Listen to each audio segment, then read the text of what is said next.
Engenheiro agrônomo pela Universidade Federal de Lavras, com especializações em fruticultura comercial e gestão de agronegócios, além de mestrado em gestão do solo e da água pela UNB.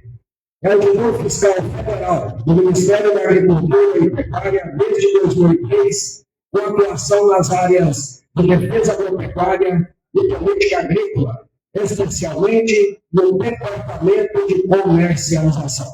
Com a palavra, doutor Gustavo. Obrigado. Obrigado, Benésio, por me tirar da minha comodidade de Brasília e me trazer para cá. É sempre bom participar de momentos assim com os produtores. A gente fica distante, né? Só no escritório, mexendo no computador, vendo número, mas a realidade é boa de ver, porque a gente percebe que são pessoas assim como o Benésio, vocês todos, o Vitor Hugo, que fazem o que eu vou mostrar aqui nos primeiros slides, né? E me deixa mais tranquilo, porque eu vejo que vocês não precisam muito da gente. Estão indo bem sozinhos, e é assim que a gente gostaria que fosse, sempre, né? Vamos lá. E eu fiz gestão de agronegócio, mas aprendi mais aqui com ele do que no curso que eu fiz. Isso aí é muito mais importante do que o que eu estudei. Olha, eu estou mostrando aqui para vocês. Eu queria ficar na frente. Vou ficar aqui assim. Atrapalha vocês aí, não? Estou meio pequeno, mas o que eu queria mostrar a apresentação sobre borracha, né, sobre agricultura. Eu estou mostrando aqui um gráfico de produção de grãos, olha. Mas eu quero mostrar a diferença entre a taxa de crescimento. Esse gráfico é clássico, e ele mostra aqui essas colunas, a coluna de produção, como evoluiu a produção de grãos no Brasil a uma taxa de 4,09% ao ano, em relação ao crescimento da área de 1,64% ao ano. Ou seja, duas vezes e meia a mais a gente ganhou em produção em relação à área. Ou seja, a produtividade, a gente ganhou em produtividade. Próximo slide, aí a gente vê a borracha no mundo, né? Mundialmente, nós medimos um aumento de produção de 3,2% ao ano em relação a um crescimento de 2,25% ao ano de área colhida. Isso representa 1,4 vezes mais de produção em relação à área. Ou seja, houve um ganho de produtividade mais pequeno mundialmente. Agora, já no Brasil,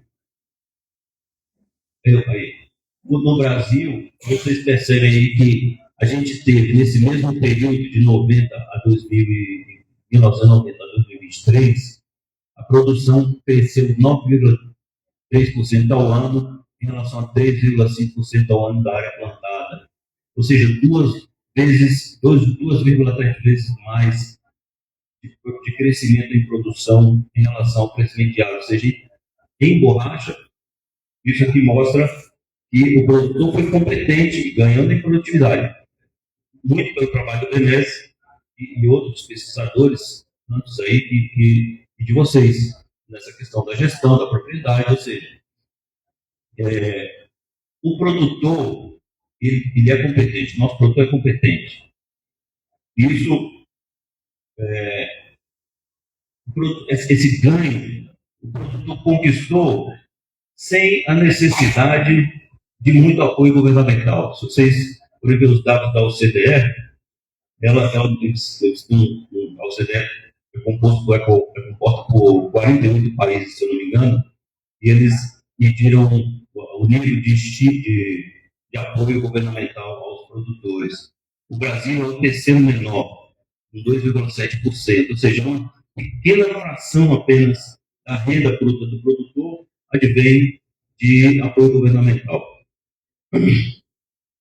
Ou seja, o produtor brasileiro é competitivo, é competente e é competitivo. E essa competitividade, esse crescimento extraordinário que a gente vê no agronegócio, foi feito com esse baixo apoio governamental. Isso aí desperta nos formuladores de política internacional uma visão que eles acham que isso aqui é uma contradição. Eles não conseguem entender como que a gente cresceu tanto sem apoio governamental, porque lá fora o apoio governamental, subvenção, subsídio é muito grande. E a gente explica isso basicamente por 3 fatores. Primeiro, lá pela década de 80, os mais experientes vão lembrar, havia uma transferência de recursos da agricultura para a industrialização.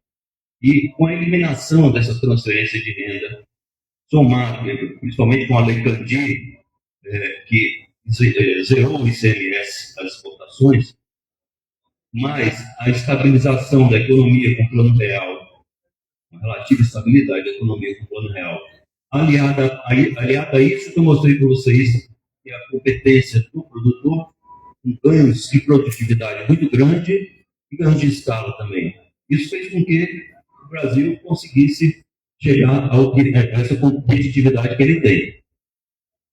E quando que você é competitivo? Você é competitivo quando você tem um desempenho acima da média do seu, ao longo do tempo, ao longo prazo, você tem um desempenho acima da média dos seus concorrentes.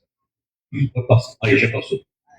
Então, segundo o Michael Porter, você pode construir essa vantagem competitiva de forma sustentável de 3 formas. A primeira é buscando nicho de mercado, diferenciando o seu produto. Ou seja, você vai ter um produto mais diferente do outro. A outra forma é buscar liderança em custo. Ou então você pode fazer as 2 coisas ao mesmo tempo. Só que para o produtor de commodity, como é a borracha, a margem que você tem de diferenciação do produto é muito pequena. Os nichos de mercado para milho, por exemplo, é muito pequeno. Né? A borracha também é pequena. Existe, mas é pequena. Então, o que resta para o produtor de borracha e o produtor de commodity no geral? É liderança em custo. Então, o que o produtor tem que fazer? O produtor de commodity é um tomador de preço. Ele não tem capacidade, não consegue influenciar no preço de mercado. Ou seja, o preço é dado pelo mercado. Então, o que a gente tem que fazer? Buscar compatibilizar o nosso custo de produção ao preço dado pelo mercado. Não tem muita saída. E como que a gente o governo pode ajudar o produtor a se tornar mais competitivo? É garantindo um bom ambiente de negócio. E o que é um bom ambiente de negócio? Estabilidade de regra, o deputado já estava falando aqui sobre isso, estabilidade jurídica, estabilidade institucional, garantia de contratos, estabilidade econômica, macro e microeconômica. Só que, como isso nem sempre é possível, o governo garantir isso, geralmente não é possível, e como a gente opera num mercado que é muito distorcido pelos competidores, pelos nossos concorrentes, especialmente na borracha, isso é uma verdade, o que o governo faz? O governo procura dar um certo apoio, na medida do possível, reconhecendo isso tudo, fazendo o quê? Buscando fornecer capital a um custo menor ao produtor, o capital a um custo menor do que ele teria se fosse buscar no mercado de maneira geral. Então aí a gente entra em... Vocês estão vendo aí? Eu estou na frente de vocês. E a gente entra aqui no tripé da política agrícola. O que é o tripé da política agrícola? É fornecer crédito, sustentação de renda e gestão de risco rural. Tem uma empresa ali de seguro paramétrico. Infelizmente, a borracha não usa muito esses mecanismos que a gente tem de gestão de risco rural, que é o programa de subvenção ao risco rural, que fornece, ele ajuda pagando uma parte do prêmio que o produtor ia pagar na pólice, certo? borracha está contemplada, ela é contemplada em todo, a seringueira, né, a agricultura está contemplada em todos essas caixinhas aí da política agrícola. Então, o que, é que o governo faz? Antes do plantio, o governo dá um dinheiro para investimento, dá não, né? Pode financiar o investimento fornecendo capital a longo prazo, certo? Quando a cultura já está implementada, fornece um dinheiro para custeio, oferece linha de crédito para custeio, e depois da colheita, nós temos também linhas de crédito para comercialização, onde você pode estocar o seu produto e carregar ele ao longo do tempo para vender no momento mais propício. Essa borracha também tem. E na parte da garantia de renda, especialmente, nós temos a política de garantia de preços mínimos, que eu acho que todos conhecem. A borracha também tem, está na pauta da política de garantia de preços mínimos. Vamos passar. Eu vou mostrar para vocês rapidamente aqui, porque isso é meio chato, mas é só para dar uma ideia das linhas de crédito que a gente tem disponíveis hoje para a borracha, e depois do último plano de safra, como ficou essas taxas e os limites para cada linha dessa. A seringueira, ela está contemplada nesse Renovagro, que antes era o ABC, que mudou para Renovagro. Renovagro Floresta, essa linha Renovagro Florestas, o produtor pode tomar até 5 milhões de reais, a uma taxa de juros de 10% ao ano, com um prazo de pagamento de até 12 anos, com 8 anos de carência. Aqui, eu já aproveito para destacar, lá na frente eu vou falar de algumas limitações da política agrícola e alguns desafios que a gente tem. Um deles é esse, fornecer linhas de crédito que sejam, que tenham um prazo de pagamento adequado para uma cultura como a seringueira. Que demora para começar a cortar, você começa a sangrar com... O Pérez me disse ontem que já estão sangrando com 4 anos. Sim, 6 anos. 6. Esses 4 anos foi demais, né? 6 anos. Mas a média é 7 anos, né? Você vai começar a sangrar, você já vai ter que começar a pagar, e esse custo desse capital é muito alto, né? Tanto para o governo, para poder dar uma linha de crédito mais favorecida em juros, quanto para o próprio produtor. Tá? Então, aqui há uma limitação, porque os recursos são escassos. Próximo. E o médio, aquilo é mais adequado para um produtor grande. O produtor de médio porte, ele pode acessar o Pronamp. Assim, volta lá um pouquinho, eu esqueci de destacar isso aqui. Desde 2013, eu levantei lá, nós tivemos 559 contratos para borracha, para seringueira, por essa linha, ABC Renovável, que só mudou de nome. Com um total de 210,9 milhões de reais aplicados. Isso é muito pouco. Então, existe uma dificuldade de acessar essas linhas, que a gente precisa investigar melhor por que o produtor não acessa. Aqui também o investimento, aliás, podemos investigar, mas eu já dei mais ou menos uma ideia do que eu acho que seja o problema, o custo que é muito alto. Pode passar. O problema, pior ainda, o desempenho para a seringueira, principalmente por causa disso aqui. O investimento precisa ser pago em até 8 anos, com 2 de carência. Então, ele não se adequa muito bem para a borracha, para a seringueira. Mas existe, então, a linha, um custeio e investimento a taxa de juros de 10% ao ano, custeio 1,5 milhão por beneficiário e o investimento de 600 mil reais por beneficiário. Esse valor seria suficiente para uns 10 a 12 hectares de borracha, da Veneza? 600 mil reais? Que é mais ou menos o porte de um produtor de média porte, isso. Então, nesse ponto fica adequado, mas o reembolso é muito... o prazo de carência é muito pequeno.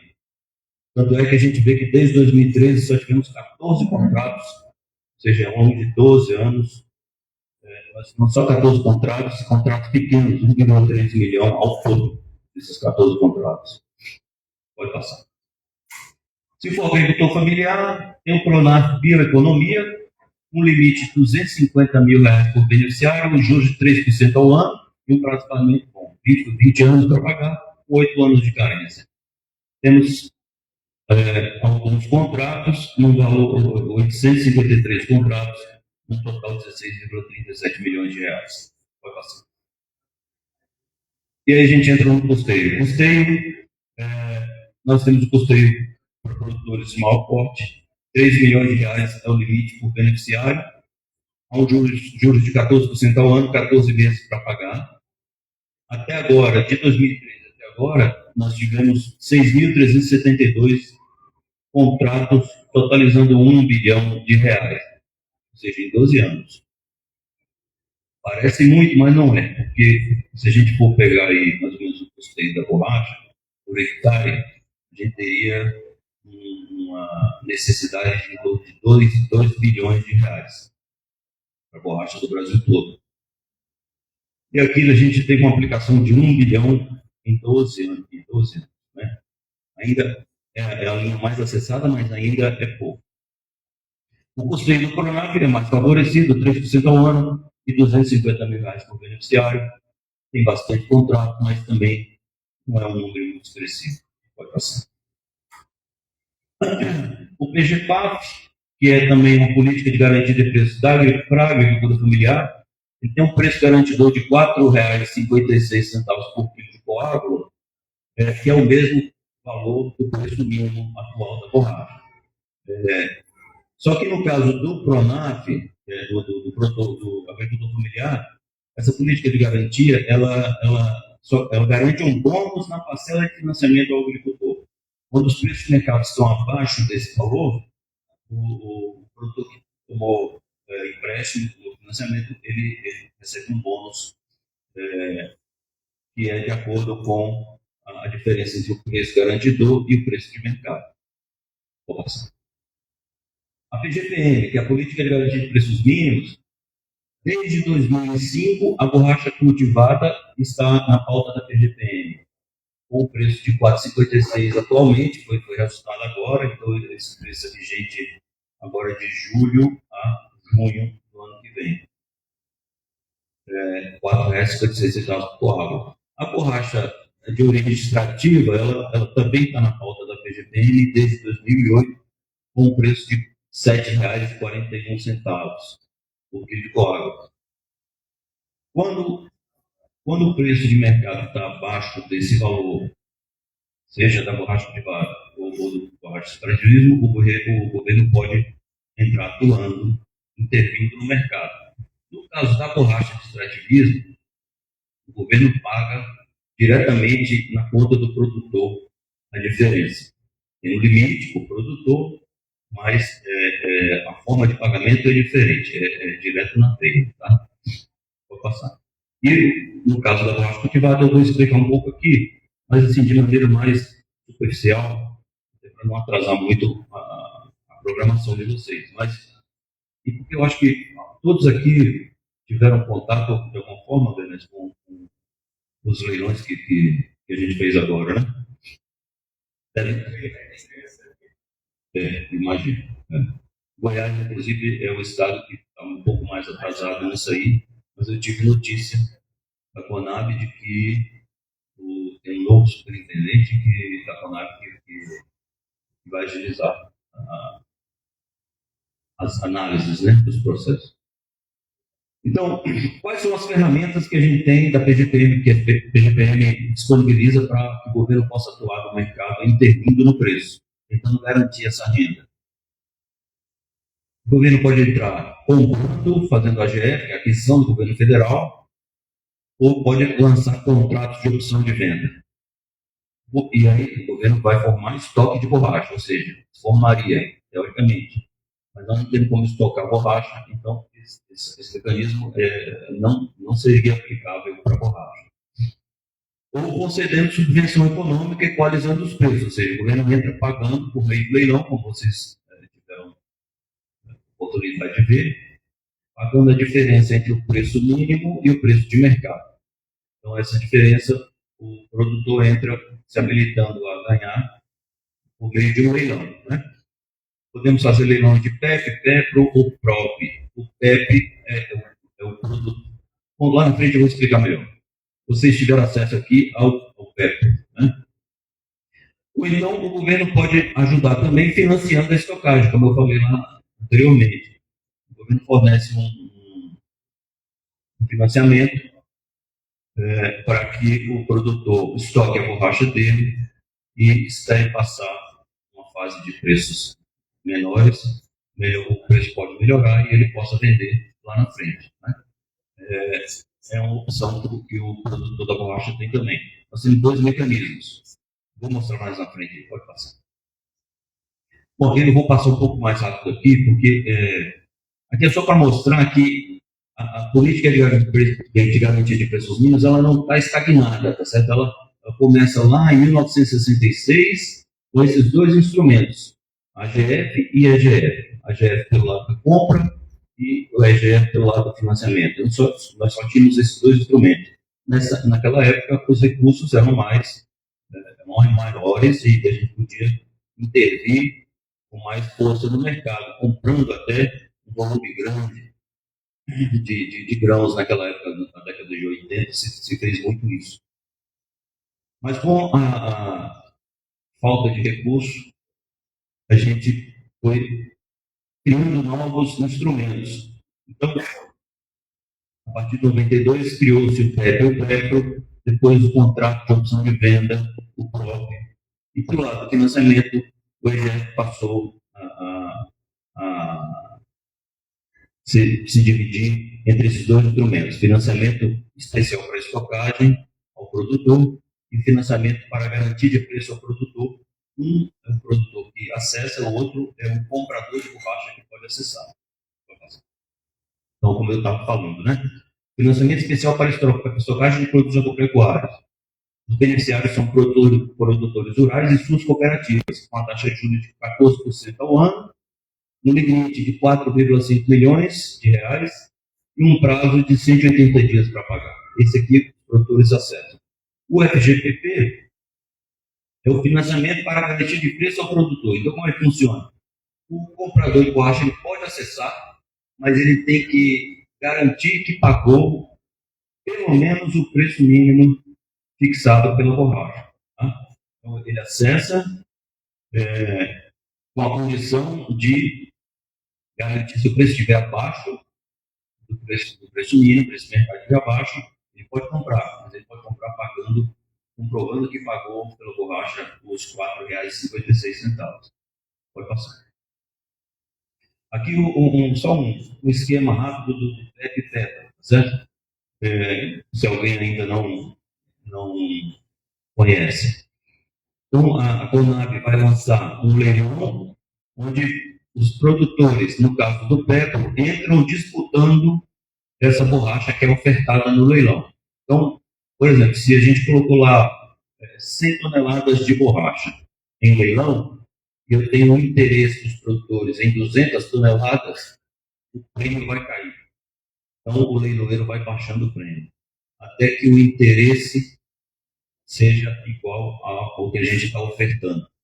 Então, é assim que funciona o leilão. No caso do leilão de PEP, é a mesma coisa.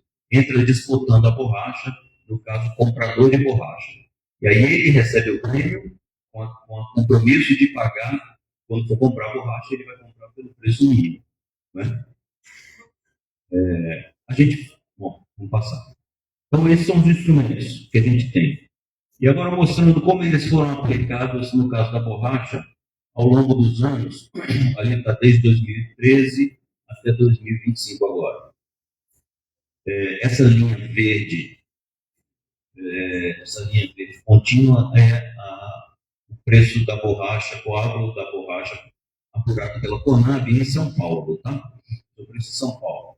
E essa linha tracejada aqui é o preço mínimo. Hoje o preço mínimo está em 4,56. O último preço apurado pela Conab em São Paulo foi de 4,56, a média de junho. E então aqui mostra que quando o preço de mercado cai abaixo do preço mínimo, que é o caso que aconteceu aqui, e principalmente aqui, o governo pode entrar atuando. Naquele tempo de 2014, 2015, a gente atuou, mas eu não sei se teve para Goiás, não lembro, acho que não. Eu acho que foi só para São Paulo, né, nessa época. A gente atuou e ofertou no leilões de Petro em torno de 105 mil toneladas de borracha. E foram adquiridas em torno de 35 mil toneladas. Ou seja, mais ou menos um terço da borracha que a gente ofertou foi adquirida. E esses 105 mil, naquela época, representavam em torno de um terço da produção de borracha brasileira. Então, infelizmente, foi a primeira vez, como foi a primeira vez que a gente aplicou esse mecanismo para a borracha, os produtores não estavam muito alinhados, não tinham muito conhecimento, não sabiam como acessar, então a tomada foi pequena. Mesmo assim, é uma forma que a gente tem de dar uma sustentação de renda naquele momento de crise, tá certo? A gente estava falando aqui de imposto de importação de borracha. Lá em 2016, outubro de 2016 até outubro de 2017, já houve um aumento do imposto de exportação da borracha, que era 4%, se não me engano, a gente passou para 14%. Isso não é o Ministério da Agricultura sozinho que determina, mas a borracha, assim como outros produtos, ela pode entrar numa lista de exceção à tarifa externa comum, que é a LETEC também. Essa lista de exceção, se eu não me engano, são 100 produtos. Para entrar um, tem que sair outro. Então, não é fácil conseguir. E a gente conseguiu para a borracha naquela época e teve um resultado no mercado. Houve realmente um certo aumento de preço ao produtor. Mas a gente conseguiu que ele ficasse por um período, esse imposto de exportação sobretaxado foi por um período só de um ano. Agora a gente conseguiu de novo, desde agosto de 2023, e vai finalizar agora em agosto de 2025, próximo mês, a borracha também entrou na lista de exceção de novo, e agora foi para 10,8%. É uma outra forma de atuação que também pode dar uma sustentação de preço. E fizemos agora, como vocês sabem, mais outro PEP e PEP, mais leilões de PEP e PEP, porque funcionou mais foi o Petro, onde foram aplicados 63 bilhões de reais nesses leilões. Essa crise foi muito maior. Chegamos ali a 1,97 por quilo de borracha em São Paulo. E o que eu posso dizer disso aí? A gente tem um mecanismo a PGPM é um mecanismo como se funcionasse como um seguro de preço gratuito. Nós temos o programa de subvenção ao prêmio de seguro rural. O seguro rural também é seguro para perda de produção, mas precisa que haja perda. E é por isso que a seringueira acessa muito pouco o nosso programa de subvenção. Mas nós temos uma política que é uma política que dá uma garantia de renda, e essa é gratuita. Mas a gente não consegue fazer com que todos sejam beneficiados por ela. Porque, voltando, então, eu devia ter falado antes, a lógica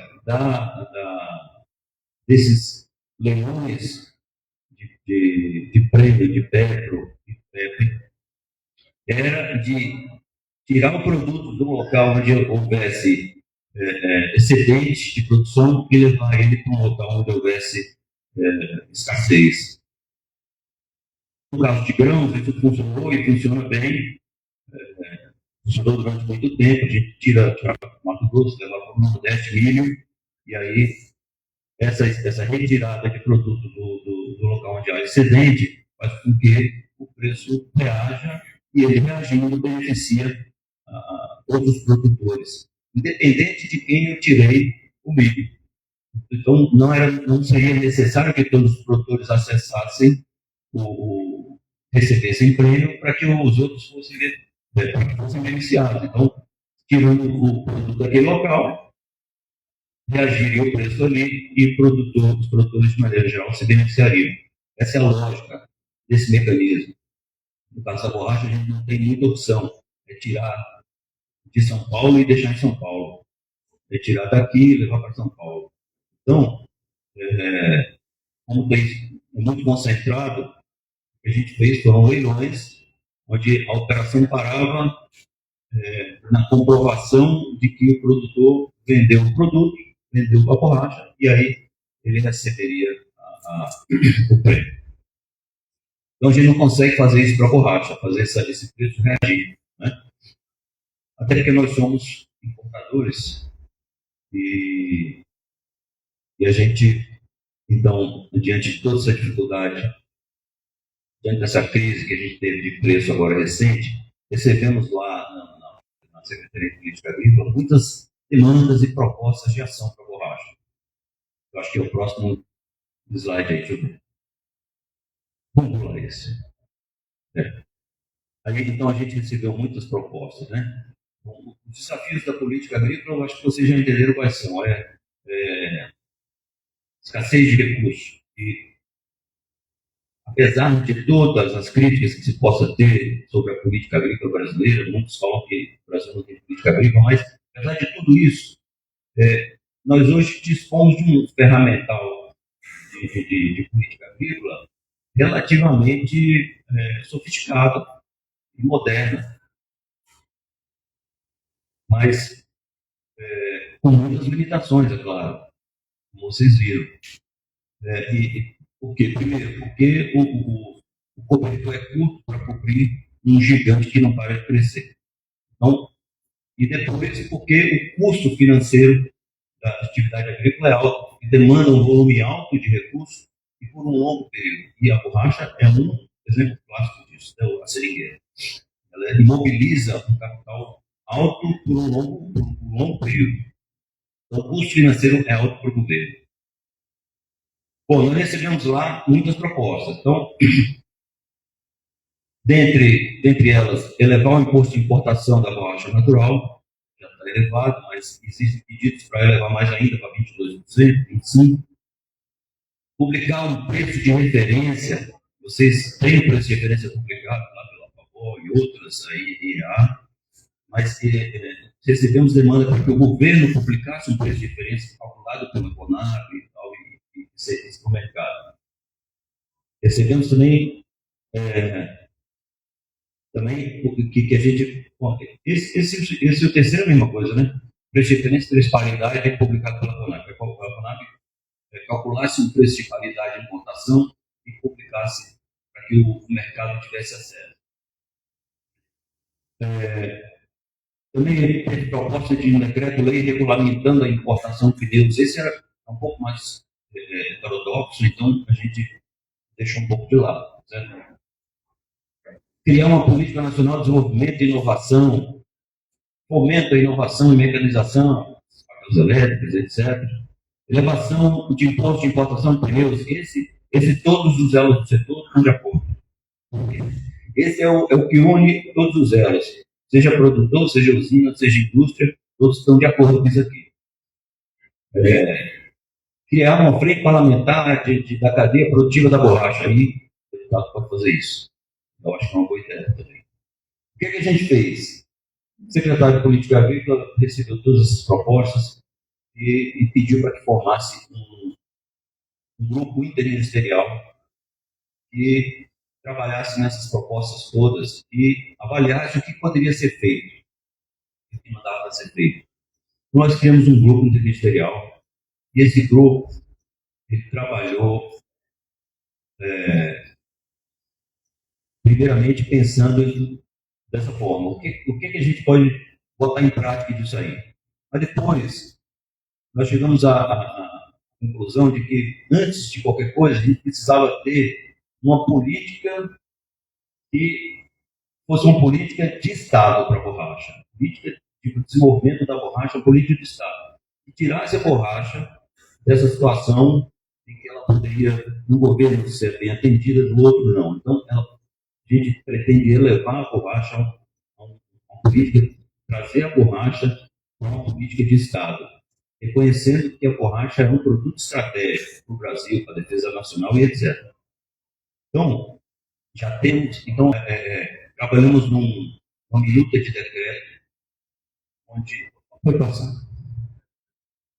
Então, a gente trabalhou numa minuta de decreto que institui a Política Nacional de Fomento da Borracha Natural Brasileira.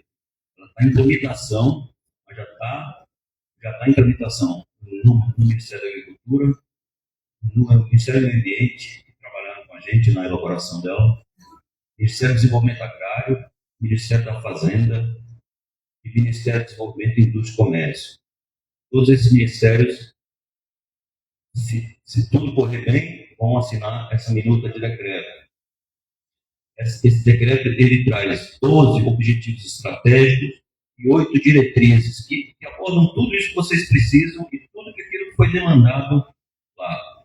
E, na minha opinião, o que vai ser mais benéfico dessa política é que nós vamos ter que sentar, e os produtores participaram, através da Câmara Setorial, usina, indústria, todos tiveram acesso e puderam dar opinião na minuta. Então, ele não foi feito só com mãos governamentais, mas com a ajuda do setor, certo? Foi construído com a mão de todos vocês aí. O que vai ser benéfico é unir todos esses elos, junto com o governo, para discutir juntos uma agenda comum, que beneficia a cadeia como um todo. Isso vai ser feito, esses 12 objetivos estratégicos, essas 8 diretrizes, elas vão ser colocadas em prática através de um plano nacional de desenvolvimento da borracha natural, que a gente está chamando de borracha mais verde. É uma apelido que nós demos para ela. O plano borracha mais verde, ele ainda vai ser, depois que o decreto for publicado, e a gente espera que isso aconteça, nós vamos criar um grupo interministerial que vai ser composto também pelos produtores, usinas, indústrias, vão participar desse grupo. E aí a gente vai construir esse plano. Um plano que vai fazer um diagnóstico detalhado do setor, vai estabelecer metas e ações com um horizonte até 2050. E ele vai poder ser revisto a cada 5 anos, porque também o decreto prevê a criação de uma comissão nacional para gerir esse plano. Essa comissão também vai ser composta de maneira paritária, o governo e o setor produtivo, toda a cadeia, né? E por fim, ele também recomenda, porque não se pode, o decreto não pode criar um fundo, mas ele pode recomendar. Então, a gente está recomendando a criação de um fundo privado para dar suporte para pesquisa, desenvolvimento e investimento, inclusive, em seriedade. É isso, eu acho que deu recado.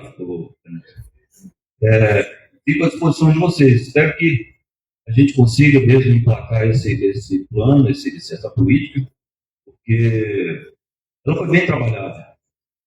Estão todos alinhados com ela e todos que eu digo, todos os elos da cadeia, desde produção até indústria. Então, acho que isso aqui pode ser um marco na agricultura brasileira. Tá bom? Obrigado a todos.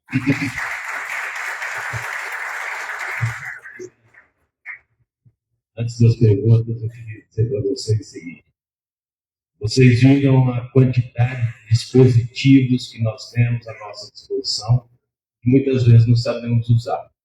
Graças a Deus nós temos uma cabeça privilegiada no mapa como Gustavo, que vem trabalhando a favor do setor, vem nos defendendo, vem nos ajudando.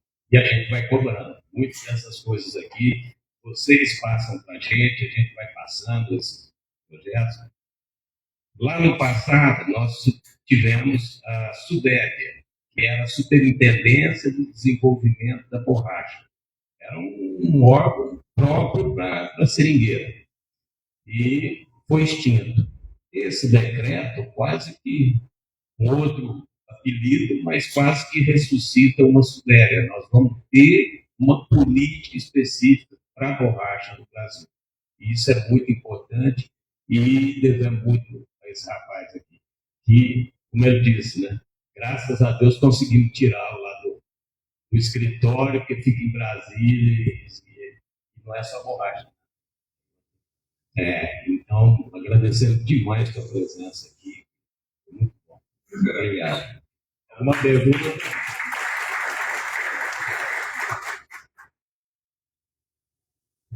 Obrigado,